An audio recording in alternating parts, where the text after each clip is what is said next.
Hi everyone, it's Derek from the iReady podcast, and this is my reaction to the 1-0 win away against Ross County in the Premiership today. We got the 3 points, but it was another insipid performance, and if it wasn't for a deflection, we would be having a different conversation just now. I fear that it really just masks the problems. Ultimately, absolutely the 3 points was the main thing. We should be happy about that, but the performance today was again so insipid.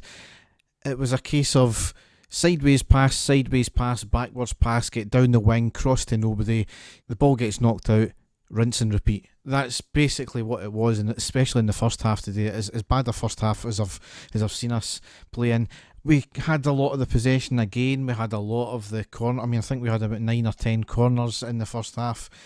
We just never done anything with it, and we were doing the exact same thing time and time again, expecting a different result. As much as we could rewrite the performances this year and just say this is how it was, we could do the same way with these podcasts, because it's been so similar for so long, and it was just so boring to watch. I really don't care about the excitement of it. I care about the fact once again we were allowing Ross County just to sit back and then try and hit us in the break. They weren't too dangerous in the first half at all. I don't think McGregor had a thing to do. One moment of controversy in the first half was in the 36th minute when Polster got the ball down the right, gets to the edge of the box, crosses it in, the defender slides in when he was in the box, clearly knocked out a touch by his hand and his trailing arm. Should have been a penalty, and that guy was already on a yellow card as well. I don't know what we have to do sometimes to get a clear foul against us. It's one of these rules for some and rules for others. That wasn't the reason though why we were playing so bad. Ultimately the team selection had a lot to do with it. Again, I think, like I said on Twitter when the team selection got announced, you could be forgiven to think that was a resignation letter, that team sheet by Gerrard today.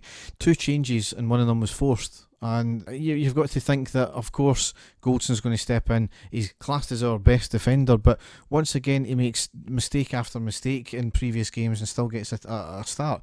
There's a lot of other players on the bench there. Kai Kennedy could have came in. Patterson was on the bench. He should have maybe started for Polster. It's just doing the same things time and time again and expecting something different out of it.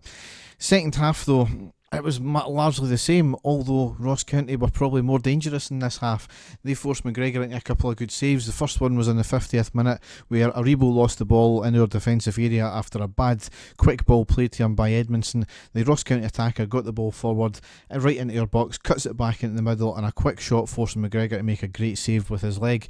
Once again, McGregor saving us, and then he did have a good save in the 61st minute where Ross County drove forward. We just backed off, they got the shot off, forcing McGregor to knock it over the bar. And this became a feature of the half, as we were just so pedestrian, willing to just casually knock it upfield on occasion. And then when Ross County broke, though, they were quick, they were dangerous, and they actually got a decent shot off more often than not. So that was one of the features of our game in the first half of the season. We were playing quick, incisive passing, triangle football right up the park, and it was effective and it was working. But now it's almost as if the players have down tools and they've been like, can't do nothing about this defence, let's just knock it about and see what we can do.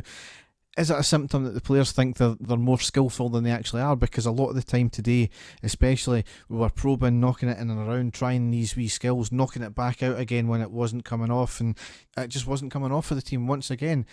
We did, though, get the breakthrough on the 77th minute with Ryan Kent scoring. It was a throw in at the touchline near the dugout, quickly played to the far side on the right. Kent got the ball, takes the ball, cuts towards goal and hits a shot, deflects off the leg of the defender and into the back of the net. Fortunate to get the goal, but again we'll take it every which way we can. It's about time we started hitting shots and getting the break of the ball and deflections. That's what we've been saying for so long now, is just have shots and you might get that deflection. Today, fortunately, it came off for us. Obviously Ross County had to push up from there. They never really caused any other problems. Neither did we, though, and that was the big problem. Struggling to see who was a good player today in terms of who would get the man of the match. Certainly Morelos was non-existent in the second half. Really poor from him. I don't know what it is with this team, but again we need to buck up our ideas quickly, because we've got the first leg against Leverkusen on Thursday to contend with. So we'll just need to see what team turns up there. Hopefully, we get a team that seems to think that there's a lack of pressure there, so we maybe play better, but we'll see what happens. So I'll be back with a post-match after that game. We might not be back with a podcast this week. Dave's feeling rather unwell and he can't speak, so we'll be back with a podcast hopefully before I'm away on my holiday anyway, but I'll be back certainly after the Leverkusen game. So enjoy the rest of your Sunday night and we'll be back soon. Thanks a lot. Bye.